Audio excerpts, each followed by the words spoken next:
Hello बच्चों, आज एक बार फिर से स्वागत है आपका सर्वोत्तम एग्रीकल्चर एकेडमी काकादेव कानपुर में। ठीक बेटा, जैसा कि जो पिछला लेक्चर हम लोग पढ़े थे आयनन ऊर्जा का, आयनन ऊर्जा से रिलेटेड जितने भी क्वेश्चन थे लगभग हम लोग कर लिए थे।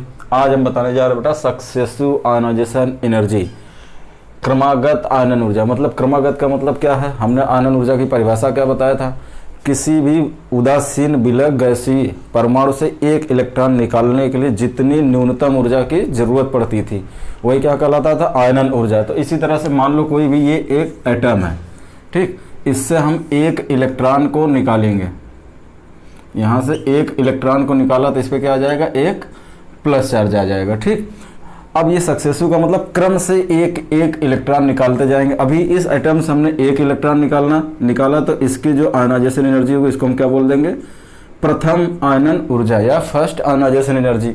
फिर इसी तरह से जब इससे एक इलेक्ट्रॉन और निकाल देंगे, एक इलेक्ट्रॉन और निकालेंगे, इस पर कितना आ जाएगा, +2 चार्ज आ जाएगा। तो ये क्या लाएगा, इसका सेकेंड आयनाइजेशन एनर्जी।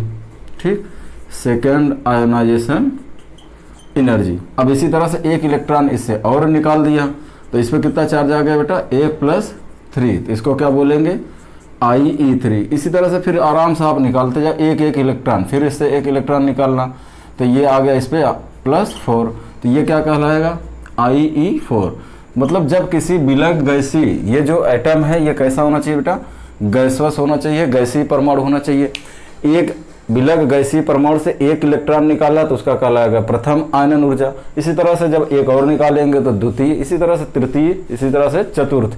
मतलब जब पहला इलेक्ट्रॉन निकालेंगे तो फर्स्ट आयनाइजेशन एनर्जी, दूसरा निकालेंगे सेकंड आयनाइजेशन एनर्जी, तीसरा निकालेंगे थर्ड आयनाइजेशन, चौथा निकालेंगे तो फोर्थ आयनाइजेशन एनर्जी होता है। तो इसमें पूछता है आयनाइजेशन एनर्जी का क्रम। तो आयनाइजेशन एनर्जी का क्रम क्या हो जाएगा, जितना ज़्यादा इलेक्ट्रॉन निकालेंगे उसका उतना ज़्यादा होगा, IE4, फिर इसके बाद आएगा IE3, फिर आएगा IE2, फिर आएगा IE1। तो जितना इलेक्ट्रॉन निकालेंगे, अब जैसे मान लो हमने क्या बताया था, किसी भी उत्कोष से एक इलेक्ट्रॉन निकालने के लिए जितनी ऊर्जा की जरूरत पड़ेगी। अब मान लो इससे हमने जो पहला इलेक्ट्रॉन निकाला तो आसानी से जो आउटर मोस्ट इलेक्ट्रॉन होगा बहुत आसानी से निकल जाएगा। लेकिन जब दूसरा इलेक्ट्रॉन निकालने चलेंगे हम लोग तो हमको ऊर्जा ज़्यादा देनी पड़ेगी। जब ज़्यादा ऊर्जा देनी पड़ेगी तो बहुत देर के बाद इलेक्ट्रॉन निकलेगा, उसकी आयनाइजेशन एनर्जी और कम हो जाएगी। तो इस तरह से हम एक एक इलेक्ट्रॉन, जितना इलेक्ट्रॉन निकालेंगे उतना ज़्यादा ऊर्जा देनी पड़ती है। तो मतलब समझे कि यहाँ पे पहला क्या था, एक गैसवस एटम है, जब इससे एक इलेक्ट्रॉन निकालेंगे, जैसे मान लिया हमने यहाँ पे ये इलेक्ट्रॉन है, पहले इसको एक इलेक्ट्रॉन को निकालने के लिए हमको ऊर्जा कम देनी पड़ेगी। लेकिन जब इसके बाद वाला जो, अगर ये बाहरी इलेक्ट्रॉन है, इसके अंदर 2 इलेक्ट्रॉन है, तो ये इलेक्ट्रॉन निकालने के लिए हमको कम ऊर्जा देनी पड़ेगी। ये इलेक्ट्रॉन निकल गया, अब इसके अंदर वाले सेल से जब हम इलेक्ट्रॉन निकालेंगे तो हमको ऊर्जा और ज़्यादा देनी पड़ जाएगी। इसी तरह से जब तीसरा इलेक्ट्रॉन निकालेंगे तो ये न्यूक्लियस और ज़्यादा इसको खींचेगा। तो ठीक है, जैसे जैसे न्यूक्लियस इसको खींचा रहता है, यही हम लोग क्या बताया था, इफेक्टिव न्यूक्लियर चार्ज। जो न्यूक्लियस के अंदर पॉजिटिव चार्ज होता है वो इलेक्ट्रॉन को कितना इफेक्ट से खींचता है, तो यही कहलाता है इफेक्टिव न्यूक्लियर चार्ज या प्रभावी नाभिकीय आवेश। तो इस तरह से एक एक इलेक्ट्रॉन निकालने के लिए जितनी ऊर्जा की आवश्यकता पड़ती है उसे हम लोग क्या बोलते हैं, आयनन ऊर्जा। तो ये आप क्रम याद रखना। अब जैसे इसका एक एग्जाम्पल पूछते हैं, जैसे हमने यहाँ पे दे दिया N और N+, अब इसमें किसकी आयनन ऊर्जा ज़्यादा होगी। दूसरा एग्जाम्पल यहाँ ले लेते हैं, ऑक्सीजन से हमने क्या बना दिया, एक इलेक्ट्रॉन निकाल के हमने बना दिया O+। अब इसमें कंपेयर करेंगे, किसकी आयनन ऊर्जा ज़्यादा होगी। किसकी ज़्यादा होगी, जब इससे एक इलेक्ट्रॉन निकाला, यहाँ पे क्या लिखा, IE4, IE2, IE1। तो जब इलेक्ट्रॉन निकालेंगे तब इस पर प्लस चार्ज आएगा, तो इसमें आयनन ऊर्जा किसकी ज़्यादा होगी बेटा, An+ की। इसी तरह से जब इसमें देखेंगे तो किसकी ज़्यादा होगी, O+ की। तो ये था सक्सेसिव आयनन ऊर्जा। इसी तरह से हम लोग पढ़ते हैं सक्सेसिव आयनन ऊर्जा, क्रमागत आयनन ऊर्जा। तो देखो बेटा, अब अगला टॉपिक है इलेक्ट्रॉन लब्धि एंथैल्पी, या इसी को क्या बोलते हैं, इलेक्ट्रॉन एंथैल्पी। ये इलेक्ट्रॉन एंथैल्पी क्या होता है, देखो जैसे कि हम लोग जो आयनन ऊर्जा पढ़े थे उसमें क्या होता था, एक इलेक्ट्रॉन निकालते थे। इसमें क्या करेंगे, किसी विलग गैसीय परमाणु के बाहरी कक्षा में एक इलेक्ट्रॉन जोड़ने पर जितनी ऊर्जा निकलती है उसी को हम लोग क्या बोलते हैं, इलेक्ट्रॉन लब्धि एंथैल्पी या इलेक्ट्रॉन एंथैल्पी। जैसे वहां पर हम लोग क्या करे थे, एक इलेक्ट्रॉन को निकाला था तो पॉजिटिव चार्ज आ गया था। लेकिन जब एक इलेक्ट्रॉन हम किसी को जोड़ेंगे इसमें, जैसे ये कोई गैसवस एटम है, इस गैसोस एटम में एक इलेक्ट्रॉन हम क्या कर रहे हैं, जोड़ दे रहे हैं। जब इलेक्ट्रॉन को जोड़ेंगे बेटा ये क्या हो जाएगा, इस पर आ जाएगा माइनस चार्ज। तो इसका जो डेल्टा एच होगा वो निगेटिव होगा या पॉजिटिव होगा। तो यहाँ पे देखो जब हम किसी को इलेक्ट्रॉन देते हैं तो ऊर्जा निकलती है। तो यहाँ पे क्या होगा, इलेक्ट्रॉन एंथैल्पी इसका होगा निगेटिव। जब एक इलेक्ट्रॉन हम दे रहे हैं तो इसका क्या कहलाएगा, इसको हम लोग शॉर्ट में लिख दे रहे हैं इलेक्ट्रॉन एंथैल्पी को EA। ये जो इलेक्ट्रॉन एंथैल्पी है इसको हम शॉर्ट में लिख दे रहे हैं EA। तो वहाँ पे आयनन ऊर्जा में क्या होता था, एक इलेक्ट्रॉन निकलता था, यहाँ पे क्या करना, एक इलेक्ट्रॉन उसमें जोड़ना है। तो ये कोई गैसोस एटम था, इसमें हमने एक इलेक्ट्रॉन को जोड़ा तो इस पर क्या आ गया, एक माइनस चार्ज आ गया।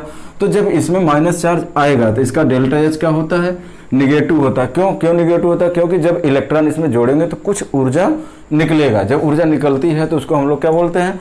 अब यहाँ पे ये प्रक्रिया कौन सा हो गया, ऊष्माक्षेपी। जैसे हमने बताया था ऊष्माशोषी और आयनन ऊर्जा में क्या बताया था, आयनन ऊर्जा हमेशा क्या होता है, ऊष्माशोषी होता है, एंडोथर्मिक प्रोसेस होता है। लेकिन यहाँ पर ये होता है पहला, जब केवल एक इलेक्ट्रॉन देंगे तो वो प्रक्रिया क्या होगी, ऊष्माक्षेपी, एनर्जी निकलती है। लेकिन जब इसके बाद और ज्यादा इलेक्ट्रॉन, जब इससे और ज्यादा इलेक्ट्रॉन हम क्या करेंगे, देंगे इसको, तो जब इलेक्ट्रॉन देंगे तो इलेक्ट्रॉन यहाँ पर अब देखो माइनस चार्ज आ गया। अब जैसे यहाँ पे हमने A माइनस, इसको इलेक्ट्रॉन हमने दिया तो एक माइनस पहले से है तो इस पर क्या आ जाएगा, -2, 2 माइनस आ जाएगा। अब देखो यहाँ पर भी माइनस और यहाँ पर भी माइनस है, तो क्या ये आसानी से इलेक्ट्रॉन ले लेगा, नहीं लेगा। इस पे कोई माइनस चार्ज नहीं था, ये न्यूट्रल एटम था, हमने दिया, ये आसानी से ले लिया तो इसकी एनर्जी, हमको एनर्जी कम देना पड़ा और एनर्जी कुछ रिलीज भी हुई। तो इसलिए इसको हम क्या बोलते हैं, तो जब एक इलेक्ट्रॉन निकाला तो इसको बोलेंगे EA1, प्रथम electron affinity, first electron affinity. ठीक है, जैसे हम लोग वहां पढ़े थे प्रथम आयनन ऊर्जा, उसी तरह से यहाँ पढ़ेंगे प्रथम इलेक्ट्रॉन एंथैल्पी। तो याद रखना बेटा, जो प्रथम इलेक्ट्रॉन एंथैल्पी होती है वो कैसी होती है, ऊष्माक्षेपी होती है। लेकिन अब यहाँ पे देखो, ये पहली बात हो गई। अब यहाँ पे देखो, इसमें एक इलेक्ट्रॉन और हम जोड़ रहे हैं तो इस पे आ गया -2 चार्ज। अब बताओ, ये भी माइनस का चार्ज, इलेक्ट्रॉन पर माइनस चार्ज होता है, ये भी माइनस है और ये भी माइनस है। अब क्या होगा, दोनों माइनस के बीच में रिपल्सन होगा, लेकिन फिर भी हमको इलेक्ट्रॉन जोड़ना है। अब हमें इलेक्ट्रॉन जोड़ने के लिए ऊर्जा कुछ ज्यादा देनी पड़ेगी। ऊर्जा ज्यादा देंगे तो ये ऊर्जा को एब्जॉर्ब करने लगता है। अब यहाँ पे क्या होगा बेटा, ये एनर्जी को एब्जॉर्ब करना हमको बहुत ज्यादा ऊर्जा देनी पड़ती है। इसलिए अब ये जो हो गया, ये इलेक्ट्रॉन एफिनिटी, इसको हमने मान लिया 2। अब इसके बाद जितने भी, ये क्या हो गया, इसका डेल्टा एच क्या होगा, इसका डेल्टा एच बेटा पॉजिटिव होता। क्यों पॉजिटिव होता, क्योंकि हमको बहुत ज्यादा ऊर्जा देनी पड़ेगी। ऊर्जा जब ज्यादा देंगे तो ये ऊर्जा का क्या करेगा, एब्जॉर्प्शन करेगा और शोषण करेगा। तो इस कंडीशन में ये क्या हो जाता है, ये प्रोसेस कहलाता है एक्सोथर्मिक। और ये इसके बाद की बस क्वेश्चन क्या आएगा, प्रथम इलेक्ट्रॉन एफिनिटी एक्सोथर्मिक होता है कि इंडोथर्मिक। तो जो प्रथम इलेक्ट्रॉन एफिनिटी होता है बेटा वो ऊष्माक्षेपी होता है, एक्सोथर्मिक होता है। इसके बाद जितने भी होगा, द्वितीय होगा, तृतीय होगा, जैसे एक इलेक्ट्रॉन को जोड़ा तो पहला हो गया, फिर दूसरे इलेक्ट्रॉन को उसी में जोड़ा तो दूसरा हो गया, फिर तीसरे को जोड़ेंगे तीसरा एंथैल्पी हो जाएगा, चौथे को जोड़ेंगे। तो अब यहाँ पे देखो सारे, अब इसके बाद चाहे प्रथम के बाद दूसरा पूछे, द्वितीय पूछे, तृतीय पूछे, चतुर्थ पूछे, सारी इलेक्ट्रॉन एफिनिटी, सारे इलेक्ट्रॉन एंथैल्पी क्या होगा बेटा, पॉजिटिव होगा इसका डेल्टा एच। तो ये प्रोसेस कहलाता है ऊष्माशोषी।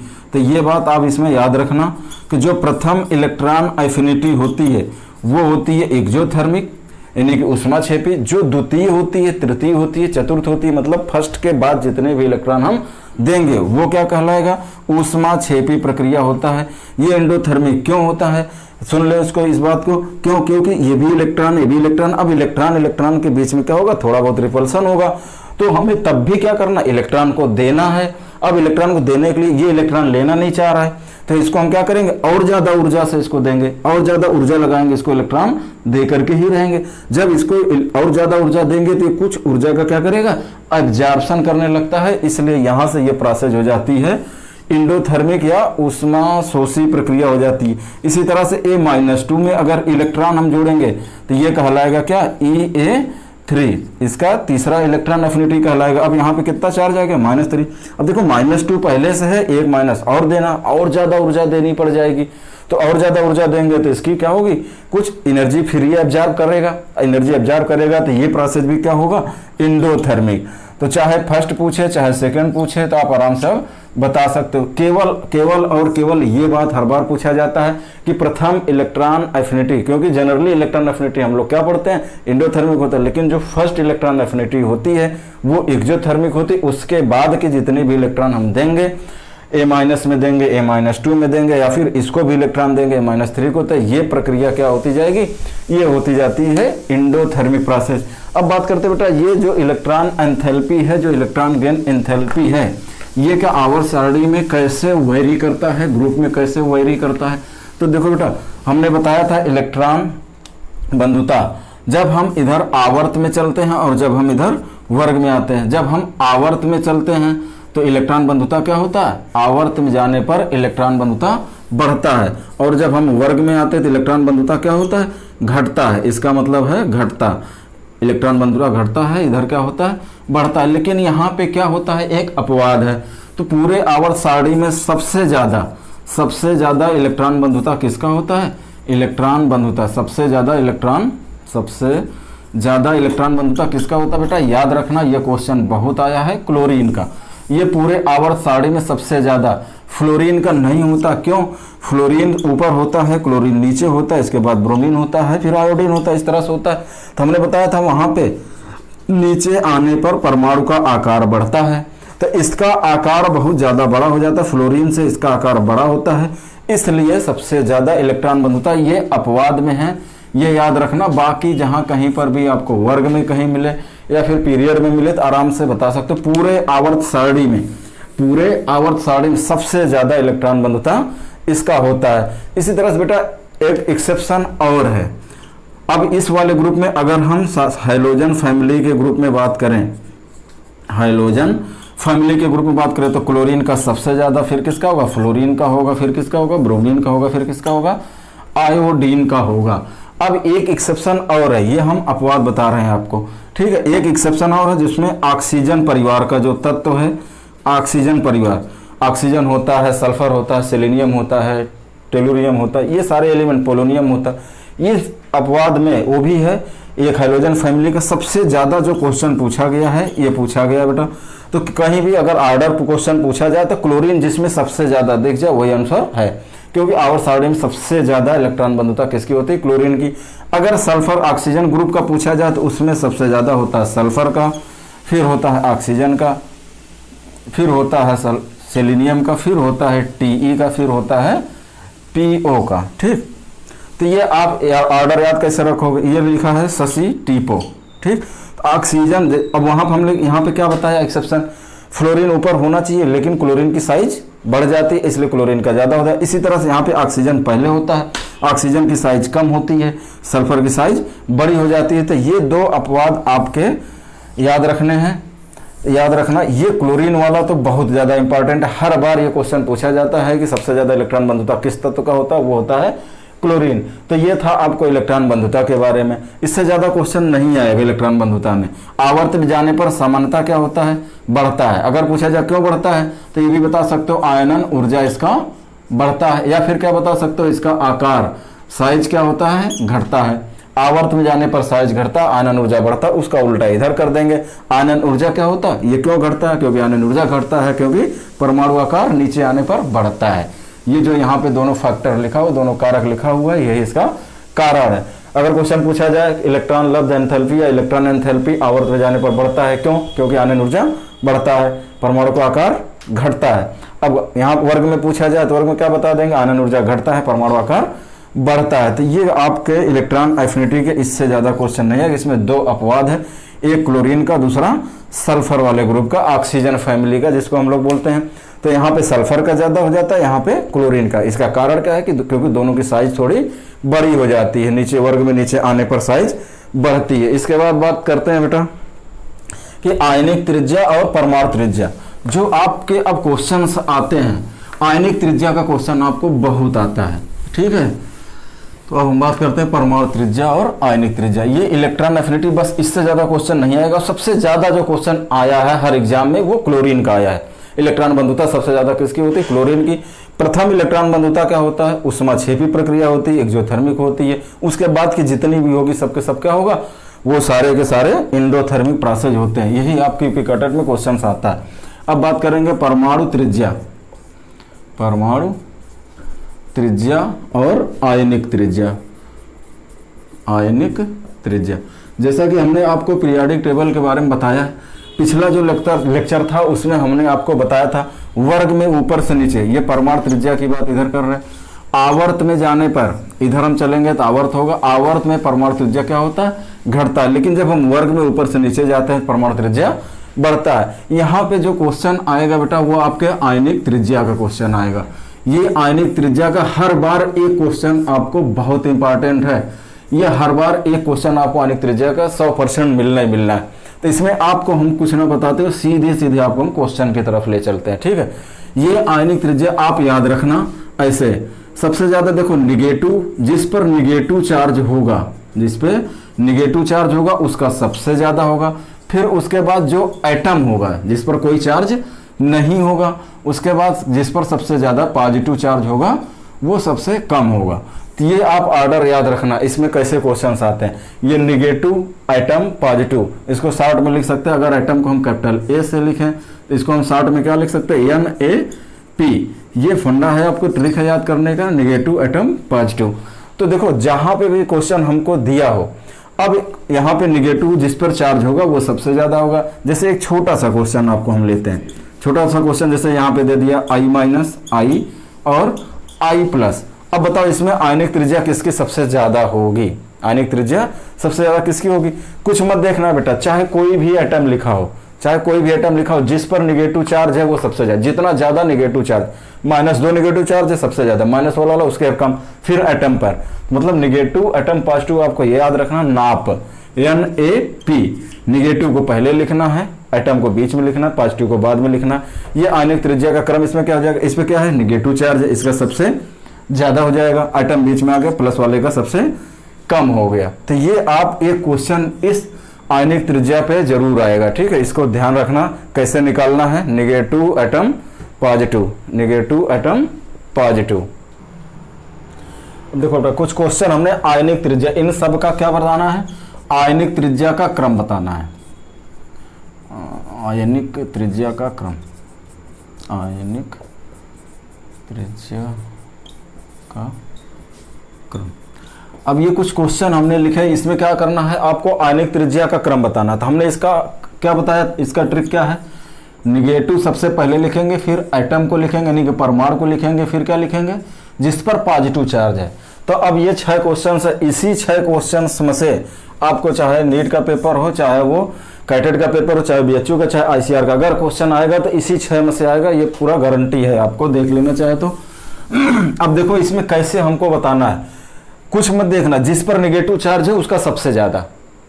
इस वाले क्वेश्चन देखो Cl- K+ और Ca+2, तो जिस पे जितना ज्यादा पॉजिटिव चार्ज होगा उसका उतना कम आयनिक त्रिज्या होगा। देखो नेगेटिव किस पर है, Cl-, तो इसका ऑर्डर क्या हो जाएगा, Cl- सबसे ज्यादा।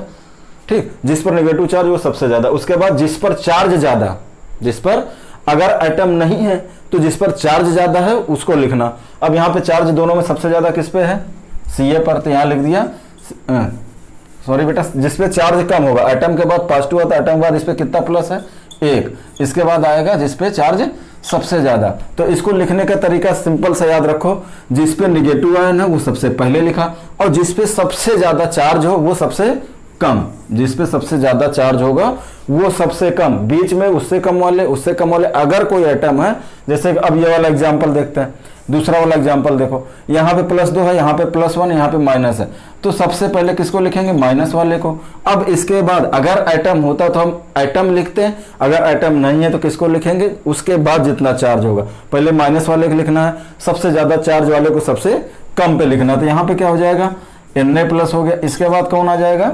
Mg+2। आप आराम से लिख सकते हो, जिसपे जितना ज्यादा चार्ज होगा उसका आयनिक त्रिज्या उतना कम होगा, प्लस चार्ज जितना ज्यादा होगा आयनिक त्रिज्या उतना कम होगा, माइनस चार्ज जितना ज्यादा होगा आयनिक त्रिज्या उतना ज्यादा होगा। अब जैसे ये वाला एग्जांपल देखो, इसमें हमने प्लस का भी लिया, एटम भी लिया, माइनस का सब ज्यादा है। ठीक है, अब यहाँ पे देखो सबसे ज्यादा माइनस चार्ज किस पर है, S पर सबसे ज्यादा माइनस चार्ज है, तो इसका सबसे ज्यादा हो गया। अब इसके बाद कौन माइनस वाला है, क्लोरीन, फिर किसको लिख दिया, माइनस क्लोरीन को। अब इसके बाद एटम को लिखना, हमने सारे नेगेटिव लिख दिए, अब इसके बाद किसको लिखना, एटम को। अब देखो इसमें एटम कौन है, ये, इस पर कोई चार्ज नहीं है। इसके बाद कौन आ जाएगा, आर्गन का। अब इसके बाद इन दोनों में जिसपे चार्ज कम होगा उसका थोड़ा ज्यादा होगा, जिसपे चार्ज होगा और कम होगा। तो यहाँ पर अब इसके बाद क्या आ जाएगा, K+, इसके बाद क्या आ जाएगा बेटा, Ca+2। ठीक है, अब इस तरह से इसमें 4 आपको दिया होगा, इस तरह से हो सकता है सिंगल सिंगल का ऑप्शन बनाए। अगर ये 4 दिया तो पूछेगा इनमें सबसे ज्यादा आयनिक त्रिज्या किसका है, तो इसका होगा। सबसे कम किसका है, आर्गन का होगा। अगर ये सारे दिए हैं तो सबसे कम किसका होगा, प्लस वाले का होगा, जिसपे जितना ज्यादा प्लस होगा। ठीक है, तो वो देख लेना। अब इस वाले में बताओ किसका सबसे ज्यादा होगा, जिसपे जितना ज्यादा माइनस चार्ज होगा। माइनस चार्ज नाइट्रोजन पर कितना है, 3, तो इसका कितना हो गया, -3। इसके बाद कौन आ गया, जिसपे जितना ज्यादा माइनस चार्ज है, ऑक्सीजन पर कितना है, -2। इसके बाद कौन है, फ्लोरीन। फ्लोरीन पे कितना माइनस है, केवल 1 माइनस है, फिर किसका हो जाएगा, माइनस। अब इसके बाद जिस पर चार्ज कम है, किस पर है, सोडियम पर, तो यहाँ लिख दिया Na+। बहुत आसान है, आप आराम से बचा सकते हो इसको।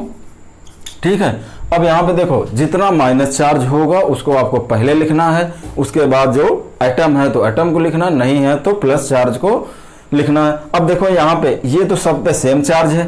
अब बेटा हमने क्या बताया कि यहाँ पे हमने बताया है कि आपको वर्ग में ऊपर से नीचे आने पर परमाणु त्रिज्या आयनिक त्रिज्या बढ़ता है। अब देखो एक ही वर्ग के एलिमेंट है ये, फ्लोरीन क्लोरीन ब्रोमीन एक ही वर्ग के हैं, तो एक ही वर्ग में होगा तो ऊपर से नीचे आने पर क्या होता है, अगर एक ही वर्ग का एलिमेंट है तो जब हम ऊपर से नीचे आएंगे, ऊपर से नीचे वर्ग में ऊपर से नीचे आने पर क्या होगा, ये बढ़ता है, नीचे आने पर बढ़ता है।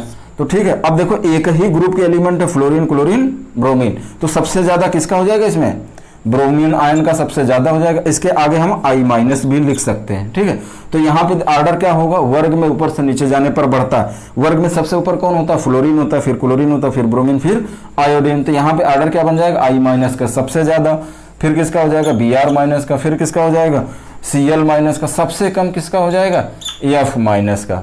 तो जैसे जैसे वर्ग में आएंगे वैसे वैसे परमाणु त्रिज्या आयनिक त्रिज्या क्या होगा, बढ़ता है। ठीक है, अब यहाँ वाले में देखो कोई माइनस नहीं है, तो जो सबसे कम प्लस चार्ज वाला होगा, सबसे कम।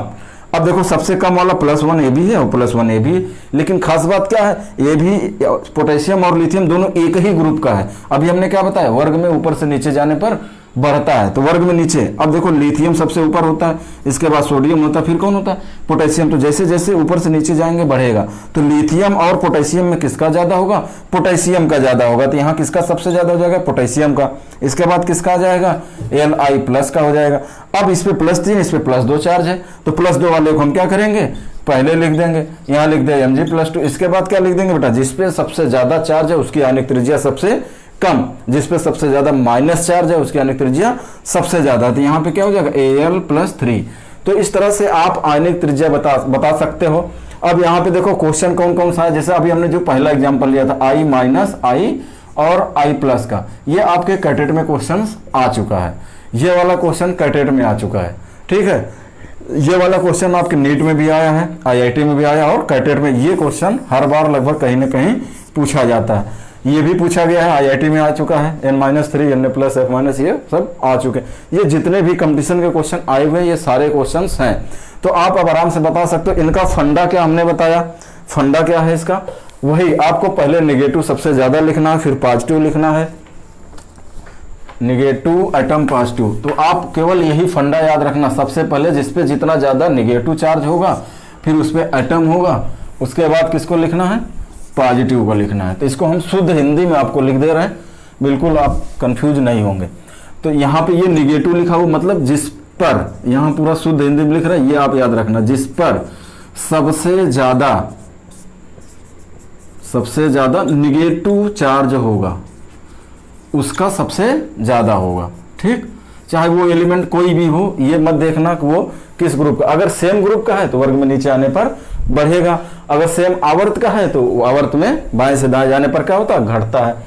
अब इसके बाद ये प्लस वाला लिखा, तो जिसपे सबसे ज्यादा पॉजिटिव होगा वो सबसे कम होगा, जिस पर सबसे ज्यादा नेगेटिव चार्ज होगा वो सबसे ज्यादा, ठीक, वो सबसे ज्यादा उसकी आयनिक त्रिज्या होगा, उसकी आयनिक त्रिज्या सबसे ज्यादा होगा। अब जिस पर सबसे ज्यादा पॉजिटिव चार्ज होगा वो सबसे कम होगा। तो इस पे याद रखना, जिस पे सबसे ज्यादा, जिस पर सबसे ज्यादा पॉजिटिव चार्ज होगा वो सबसे कम होगा, चार्ज होगा सबसे कम होगा। तो बस ये आप एक लाइन केवल याद रखना, उसके बाद आपको जो एलिमेंट वहां पे दिख जाएगा वो आप आराम से बना सकते हैं। अब बीच में क्या लिखना, जिस पर कोई चार्ज नहीं है, जिस एटम पर कोई चार्ज नहीं, ये परमाणु है। ये क्या है, जो परमाणु रूप में हो, जैसे यहाँ पे लिथियम हो सकता है, पोटेशियम हो सकता है, मैग्नीशियम हो सकता है, यानी कि पूरे आवर्त का कोई भी एलिमेंट जिस पर चार्ज नहीं उसके बीच में लिखेंगे, और जिस पर निगेटिव चार्ज है उसको सबसे ज्यादा लिखेंगे। ये था आपका क्या, आयनिक त्रिज्या। ठीक बेटा, ये आपको निकालना आ गया आयनिक त्रिज्या। अब क्या क्या खत्म हो गया, आयनन ऊर्जा आप बता सकते हो, इलेक्ट्रॉन एफिनिटी, इलेक्ट्रॉन बंधुता बता सकते हो, परमाणु त्रिज्या, आयनिक त्रिज्या, यही 4-5 है जो आपसे बार बार क्वेश्चन पूछे जाते हैं। तो उसमें सबसे ज्यादा जो खास बात है वो आयनन ऊर्जा, जो इंपॉर्टेंट है। आपको केवल अगर कुछ नहीं पढ़ना तो ये पढ़ना, आप आयनन ऊर्जा को पढ़ लेना और आयनिक त्रिज्या, आयनिक त्रिज्या, बस। बाकी और आप कुछ नहीं पढ़ोगे तो कोई क्वेश्चन नहीं आएगा। यही दोनों अपवाद हैं। आयनिक त्रिज्या में कोई अपवाद नहीं, जिस पे जितना ज्यादा नेगेटिव चार्ज होगा वो सबसे ज्यादा होगा, उसके बाद परमाणु होगा, फिर आपको पॉजिटिव चार्ज। ये आप फंडा याद रखना, आयनिक त्रिज्या का क्वेश्चन गलत नहीं होगा। आयनन ऊर्जा में जो हमने अपवाद आपको बताया है वो याद रखना है। यही 2 टॉपिक ऐसे हैं जो आपको बार बार क्वेश्चंस आते रहे और आएंगे। अब ये आपका पीरियोडिक टेबल लगभग पूरा खत्म हो चुका है। आपकी पीरियोडिक प्रॉपर्टी भी जितनी जरूरत थी आपको उतने बता, हमने कुछ चीजें छोड़ा है। अब एक मतलब 15-20 मिनट का वीडियो आपका और बनाऊंगा, उसमें आपको बताऊंगा पूरे आवर्त सारणी में किसका घनत्व सबसे ज्यादा है, किसकी परमाणु त्रिज्या सबसे ज्यादा, किसकी आयनन ऊर्जा सबसे ज्यादा, मतलब सबसे ज्यादा और सबसे कम। कैटेड का ये बहुत खास क्वेश्चन है, सबसे ज्यादा और सबसे कम ये बता देंगे। और कौन कौन से तत्व वहां पे द्रव हैं आवर्त सारणी में, कौन कौन से तत्व ठोस हैं, कौन कौन से तत्व अम्फोटेरिक है, उभयधर्मी है, कौन कौन से तत्व उपधातु है, ये सारी चीजें 10-15 मिनट का वीडियो बनेगा, वो अगले दिन आपको मिल जाएगा। उसके बाद बेटा हम जो इंपॉर्टेंट टॉपिक्स है, इंपॉर्टेंट चैप्टर आपके कैटेड के लिए हैं, वो सारे चैप्टर एक एक करके हम लोग पढ़ते रहेंगे बेटा। थैंक यू, धन्यवाद।